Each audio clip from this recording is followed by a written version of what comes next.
Hello friends, कैसे हैं आप सब। जुनून में आप लोगों का फिर से स्वागत है।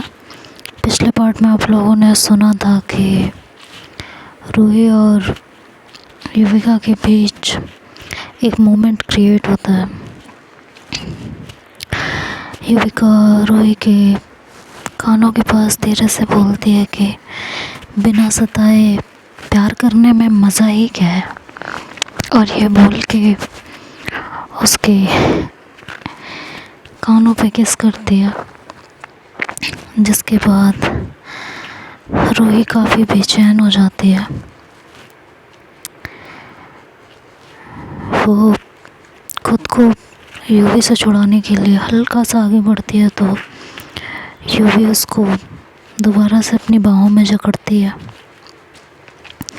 उसके बाद वो रूही की गर्दन पर अपने होठों को रखती है, उसे हल्का सा टच करती है और उसके बाद बाइट कर लेती है। रूही के मुंह से एक और आह निकलती है। रूही की ये आहें युविका की धड़कनों को बढ़ा रही होती हैं। युविका ने धीरे से रूही की साड़ी का सेफ्टी पिन निकाला होता है और धीरे धीरे रूही की साड़ी को उसके शोल्डर से नीचे करने लगती है। उसकी साड़ी को शोल्डर से नीचे करते हुए वो रूही के गालों को चूम रही होती है। अब उसका हाथ रूही की कमर को सहला रहे होते हैं, उसे महसूस कर रहे होते हैं। रूही इस अटैक से एकदम घायल होती है और वो विंडो की तरफ थोड़ा और बढ़ती है और विंडो का सहारा लेती है खुद को बैलेंस करने के लिए। युविका रूही की बैक की तरफ से ही उसे पकड़ के खड़ी हुई होती है। उसके बाद वो उसे अपनी तरफ टर्न करती है और धीरे धीरे उसके बदन से उसके ब्लाउज़ को अलग करने लगती है। वो उसके ब्लाउज़ को उसके बदन से अलग करती है और साथ ही अपनी टी शर्ट भी।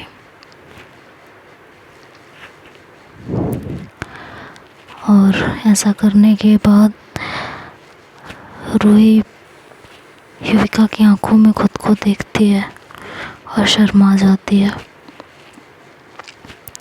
युविका आगे बढ़ के रूही का निचला होठ अपने होठों में लेती है। उसके बाद ऊपरी होठ अपने होठों का जितना दबाव डाला जा सकता था वो डाल रही थी। एक किस जितनी एग्रेसिव हो सकती थी उतनी एग्रेसिव हो रही थी। रूही पूरा साथ दे रही थी। उसने खुद को युवी के बाहों में ढीला छोड़ दिया था और कसकर युविका को अपनी बाहों में बांध लिया था। युविका रूही के नर्म गुलाबी होठ जो लाल हो चुके थे उन्हें छोड़ने का मन ही नहीं कर रहा था, जो इस वक्त उसे अमृत से मीठे लग रहे थे। और शुरुआत में तो उन्हें वनीला का फ्लेवर भी मिला था, क्योंकि डिनर के बाद आइसक्रीम जो खाई थी। दोनों ही एक दूसरे को छोड़ना नहीं चाहते थे।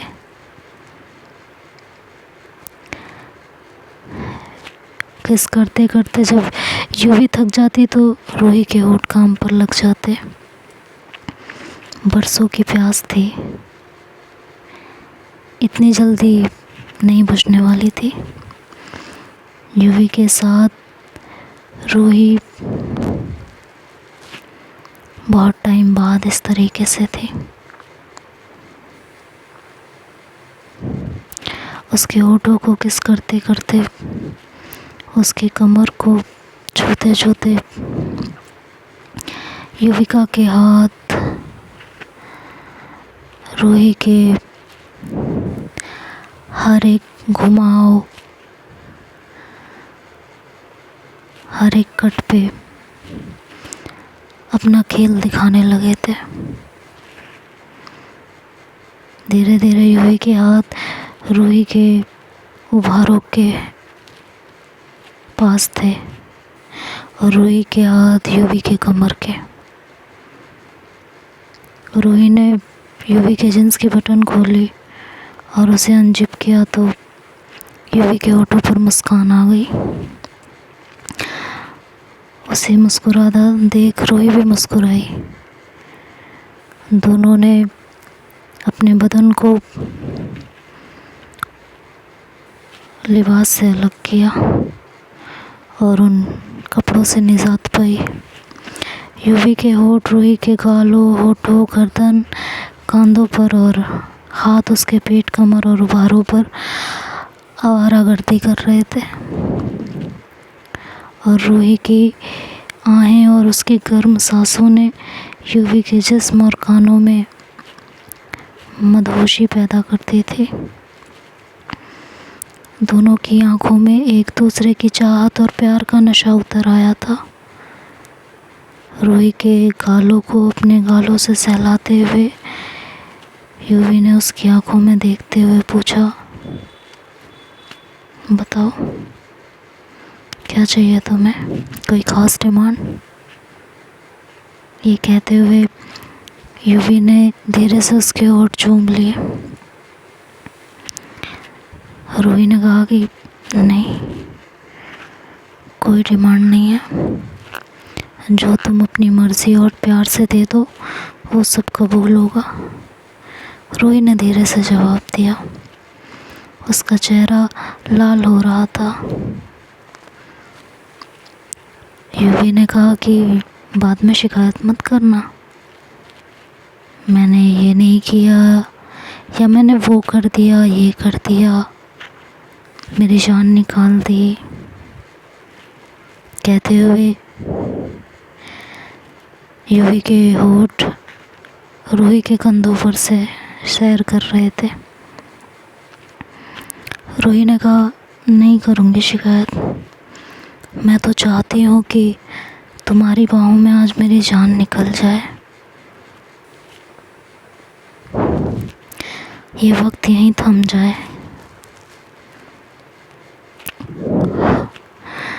तो यूवी के होठों ने रूही के उभारों को चूम लिया था तो रूही के मुंह से एक आह निकली, एक सिसकारी निकली। रूही की बात सुनकर युविका ने कहा, अपनी जान की जान नहीं ली जाती, उसके सदके उतारे जाते हैं, ऐसी बात दोबारा मत कहना। रूही ने हामी में सिर हिलाया तो युविका ने रूही के होठों पर एक भरपूर चुम्बन दिया। यूवी के होठ रूही की गर्दन से उतरते हुए नीचे आ रहे थे। धीरे धीरे नीचे आते रहे, जहाँ जहाँ उसके होठ उसके जिस्म को छू रहे थे। रूही की सांसें उतनी ही ज़्यादा उखड़ रही थीं। युविका रूही के उभारों पर रुककर उन्हें हल्के से चूमती है, उन्हें हल्के से बाइट करती है तो रूही की आँखें दोबारा यूवी के कानों में शहद घोलने लगती है। धीरे धीरे यूवी का उसके पेट और नाभि से होकर उसके जिस्म के, उसके बदन के हर कटाव पर अपना कमाल दिखा रहे थे। होठों की मूवमेंट ने अपना कमाल दिखाना शुरू किया तो रूही तड़प उठी। उसके बदन पर मानो जल तरंग बज रहा था और होठों से जल तरंग की आवाज़ निकल रही थी। एक्साइटमेंट में खुद को संभालने के लिए उसने युविका के सिर को पकड़ रखा था और होठों से यूवी के नाम की बारिश हो रही थी। यूवी पूरी मेहनत से रूही की तड़प को शांत करने की कोशिश कर रही थी, और काफ़ी कोशिशों के बाद इतने सालों में जितना भी प्यार, जितना दर्द था दोनों के दिलों में, वो सब बाहर उमड़ आया था। थोड़ी ही देर में रूही के बदन की तड़प और सांसों का शोर दोनों ख़त्म हो गए थे। दोनों का दर्द मोहब्बत बनके अपने साहिल तक पहुंच चुका था। जब उसके बदन की तड़प, उसका मचलना और उसकी सांसों का शोर ख़त्म होता है तो युविका रूही की साइड में करवट लिए उसे और उसके चेहरे के भाव को शांत होता हुआ देखकर बस मुस्कुराए जा रही थी। रूही की आंखें बंद थी। थोड़ी देर बाद खुद पर काबू पाने के बाद उसने आंखें खोली तो युविका को मुस्कुराता देख अपनी आंखें दूसरी तरफ घुमा ली, अपना चेहरा दूसरी तरफ घुमा लिया और खुद को भी दूसरी तरफ करवट कर लिया। उसे युविका को खुद को अपनी तरफ इस तरह देखते हुए पाके उसको शर्म आ गई, तो युविका ने उसे पकड़कर अपनी तरफ करवट दिया और उसे अपने सीने से लगा लिया। युविका ने रूही से कहा, तुम्हें नहीं पता आज तुमने मुझे क्या दिया है। रूही चुप थी। युविका ने कहा, हाँ, तुम्हें अपनी बाहों में लेके ऐसा लग रहा था जैसे मैंने अपनी ज़िंदगी अपनी बाहों में ले रखी है। थैंक यू मुझे मेरा प्यार देने के लिए। Thank you so much. दोनों की आंखों में आंसू थे। शायद मोहब्बत जज्बात बन के आंसुओं के रूप में निकल रही थी। हम में से बहुत से ऐसे लोग हैं जो इस मोहब्बत को नहीं समझ पाएंगे। शायद एक ही कपल के प्यार को वो समझ सकते हैं। ऐसी मोहब्बत जहाँ किसी को दिल में रख के कई सालों से किसी के लिए तड़पते रहो और वो सडन आपको मिले, तब भी आप किसी रीति में, किसी रिवाज में बंधे हुए हो। इंसान कितना भी बोल्ड हो जाए, उसे किसी न किसी चीज़ का डर ज़रूर होता है और वो हर किसी के अंदर होता है। वही डर युविका के अंदर था जो आज रूही ने निकाल दिया था। और जब वक्त, माहौल ऐसा मिले ना, तो इतने साल की मोहब्बत हर रस्म, हर ज़रूरत को तोड़ के एक दूसरे से मिले जाती है। युविका किसी के साथ भी रही हो, कितना भी टाइम स्पेंड किया हो, बट उसके दिल में हर वक्त रूही थी। हाँ, जो कन्फ्यूज़न में है, और शायद युविका की जगह कोई भी होता तो होता वो कन्फ्यूज़न में। वक्त पे हमारा ज़ोर नहीं होता, सिचुएशन पे हमारा ज़ोर नहीं होता। हम लोग भी सोचते हैं, जब हम किसी को देखते हैं तो ये कहते हैं अगर इसकी जगह मैं होती तो मैं ऐसा कभी नहीं करती। बट एक्चुअल में जब हम किसी सिचुएशन में पड़ते हैं तो हम वैसे ही रिएक्ट करते हैं जैसे उस समय हमारा दिमाग काम करता है। और ये हम में से मोस्टली लोगों ने एक्सपीरियंस किया होगा कि किसी के ऊपर जजमेंट पास कर देना बहुत आसान होता है, बट उसकी जगह रह के उसके सिचुएशन को जीना, उस लम्हे को जीना, उस दर्द को महसूस करना, अपने प्यार से इतने सालों तक दूर रहना और अचानक से उसे सामने पाना और फिर खुल के उससे अपने प्यार का इजहार भी ना कर पाना। क्योंकि हम एक वादे में बंधे हुए हैं, एक कसम में बंधे हुए हैं, या शायद हमारे दिल में उसके लिए कुछ नया पनप रहा है। वो सही है या गलत है, इस कन्फ्यूज़न में हम अपने प्यार से सिर्फ दूरी बढ़ाते रहते हैं।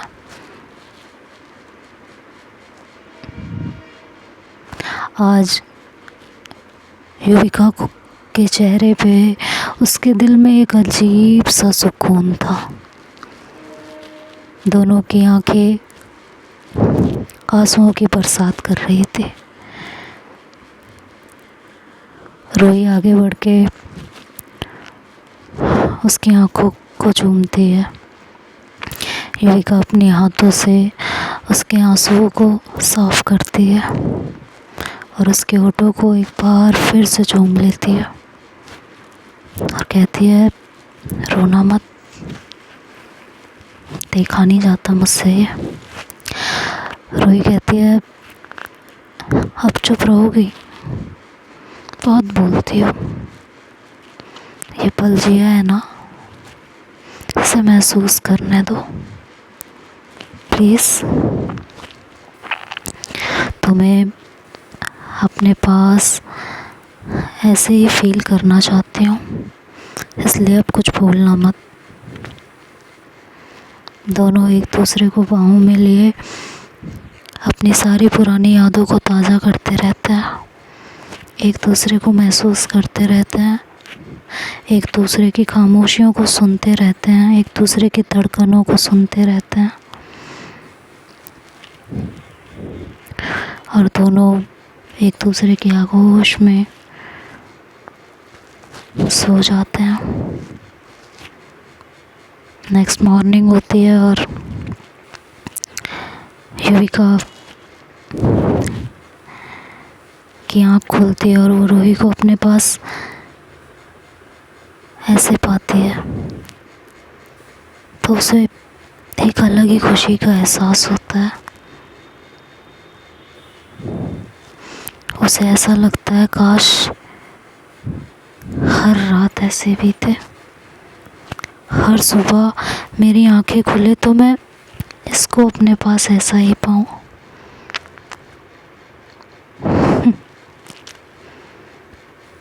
लेकिन ये सुबह क्या क्या लेके आने वाली है पता नहीं, जो भी होगा देखा जाएगा। लेकिन आज मैंने अपनी मोहब्बत को पूरी तरह पा लिया, बस मैं इसमें खुश हूँ। बहुत खुश हूँ।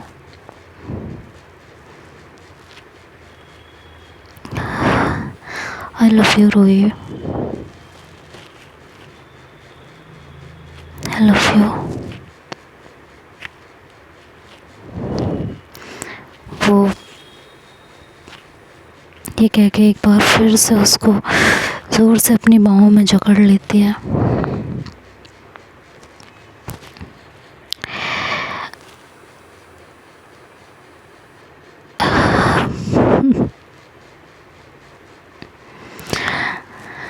खैर तभी रोही की भी आंखें खुलती हैं और वो युविका को अपनी तरफ देखता हुआ पाती है तो वो एक स्माइल करती है और उसके होठों को चूमती है। कहती है, इतनी टाइट जान निकालने का इरादा है क्या? कहती है, मेरा बस चले तो मैं तुम्हें अपने अंदर बसा लूँ। कैसे छोड़ूं तुम्हें, समझ में ही नहीं आता मुझे। दोनों थोड़ी देर ऐसे ही एक दूसरे की बाहों में रहते हैं और उसके बाद उठते हैं। रोही उठते हुए बेडशीट से खुद को कवर करती है और अपने कपड़े लेके अंदर वॉशरूम में चली जाती है। उसके जाने के बाद युविका कमरे की लाइट्स ऑन करती है और अपने कपड़े उठाती है, पहनती है और रोही के बाहर आने का वेट करने लगती है। रोही फ्रेशन अप होके शावर लेके तैयार होके बाहर आती है तो युविका उसे एक बार फिर से देखती रह जाती है। युविका रोही को देख के कहती है, तुम कपड़े लेके आई थी? कहती, हाँ, तुम नहीं लाई क्या? मुझे तो पता था पूरी रात गुजारनी है, तो ऑब्वियसली मैं तो लेके ही आऊँगी ना। तो युविका कहती है, बहुत चालाक हो, तो रोई के स्माइल करते और कहते जाओ फ्रेश होके आओ। वो जाती है, फ्रेश होके आती है और रोई युविका को बहुत गौर से देख रही होती है। तो वो युविका पूछती है ऐसे क्या देख रही हो? कहती है कुछ नहीं, बस तुम्हें देखने का मन कर रहा है। तुम्हें पता है ना, कल जो हुआ है वो हर लड़की के लिए बहुत ख़ास होता है और मेरे लिए तो बहुत ही ख़ास है। चलें अब घर? कहती है कुछ ब्रेकफास्ट कर लें फिर चलें। तो रोई कहती है कि ठीक है। फिर ये दोनों ब्रेकफास्ट करने जाते हैं और वहाँ से ड्राइव करते हुए घर की तरफ निकलते हैं। रास्ते में युवी बहुत सारी बातें करना चाहती थी, बट रोई कहती प्लीज़ चुप रहो ना, मुझे महसूस करना है आपको, उस पल को जीना है, उन यादों को एक बार फिर से रिकॉल करना है। तो युवी मुस्कुरा पड़ती है, कहती है हाँ। कहती है प्लीज़ ऐसे मत करो, शर्म आती है मुझे। तो युविका हंस पड़ती है और जैसे जैसे घर नज़दीक आने लगता है युविका के चेहरे से सुकून और हंसी गायब होने लगती है। रोई उसकी तरफ देखती है और कहती है क्या हुआ? तुम्हारे चेहरे से सुकून और हंसी सब गायब? युविका कहती है फिर से वही टेंशन, वही झमेला, वही कन्फ्यूज़न, वही दर्द, वही तड़प जो कल मुझे बिल्कुल महसूस नहीं हो रही थी, आज फिर से वही सब। तो रोई कहती है सब ठीक हो जाएगा, इतनी टेंशन मत लो, ठीक है। तो गाड़ी से उतरने लगती है, घर पहुंच जाते हैं और गाड़ी रुकती है। तो रोई गाड़ी से उतरने लगती है तो युविका उसके हाथ पे हाथ रखती है और कहती है सुनो एक बात पूछूं? कहती है हाँ। कल जो हमारे बीच हुआ उसको ध्यान में रख के मुझे फैसला करना पड़ेगा। रोई कहती है पागल हो क्या? वो मैंने तुम्हें मैनिपुलेट करने के लिए नहीं किया था, मैं 5 साल से तुम्हारे लिए तड़प रही थी, बस तुम्हें एक बार अपना बनाना चाहती थी, वो मैंने बना लिया।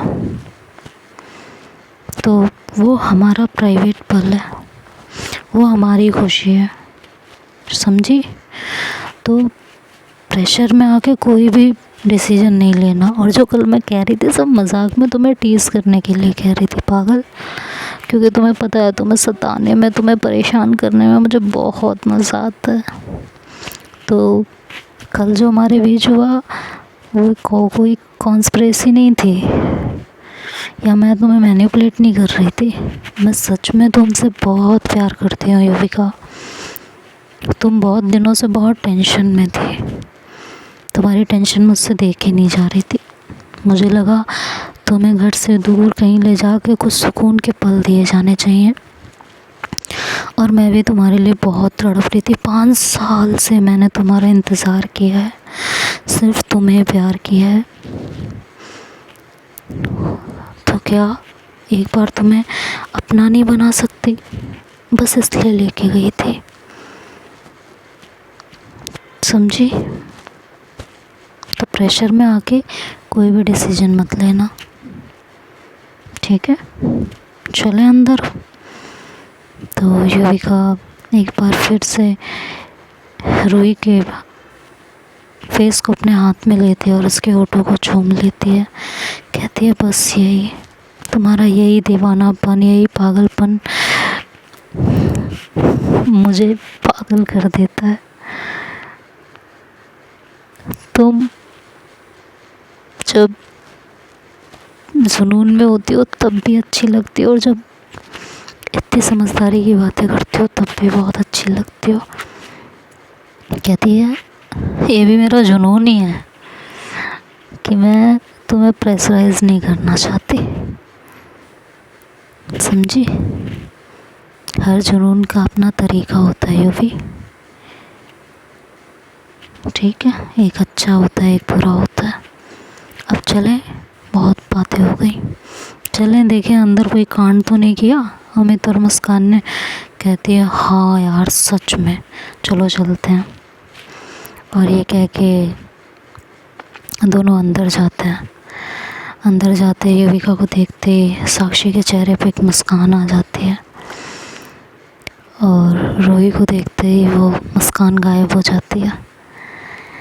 युविका जाती है अपने रूम में, सामान रखती है और थोड़ी देर जाके बेड पे लेट जाती है और आंखें बंद कर लेती है।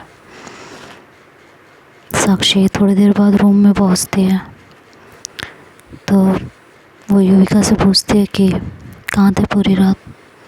क्या कहती है बता के तो गई थी ना रूही तुमसे परमिशन लेके। कहती है जिस कांड के लिए गए थे कर लिया ना। युवी के गर्दन के निशान सब कुछ बयां कर रहे हैं। युविका कहती है हाँ तो प्यार करती हूँ मैं रूही से। कहती है तो मेरे साथ क्या है। क्या कहती है तुमसे मैंने कभी प्यार करने का दावा किया था साक्षी, ये बताओ मुझे। तो साक्षी चुप हो जाती है। कहती है तुम हमेशा मुझे प्रेशराइज्ड क्यों करती रहती हो, मुझे ये समझ नहीं आता है साक्षी। हाँ कहती है तो मैं चली जाऊँ। कहती है अगर मुझे तुम्हें जाने ही देना होता तो आपसे बहुत पहले बोल चुकी होती ना। मेरे दिल में तुम्हारे लिए फीलिंग्स हैं और शायद बहुत ज़्यादा हैं, इसलिए मैं तुम्हें खोना नहीं चाहती। बट मुझे थोड़ा सा वक्त दो जैसे रूही दे रही है। इस तरह बार बार एक ही बात क्यों, इतना डर क्यों है तुम्हें। ये बोल के यूवी रूम से निकल जाती है और थोड़ी देर में मुस्कान उस रूम में आती है। वो साक्षी को ऐसे बैठा हुआ पाती है, आंखों से आंसू आ रहे होते हैं। तो वो साक्षी से कहती है क्या हुआ। कहती है आपको नहीं पता, यूवी से मिले हो ना आप, रूही से मिले हो ना आप। रूही के गर्दन के निशान आपको बयान नहीं कर रहे।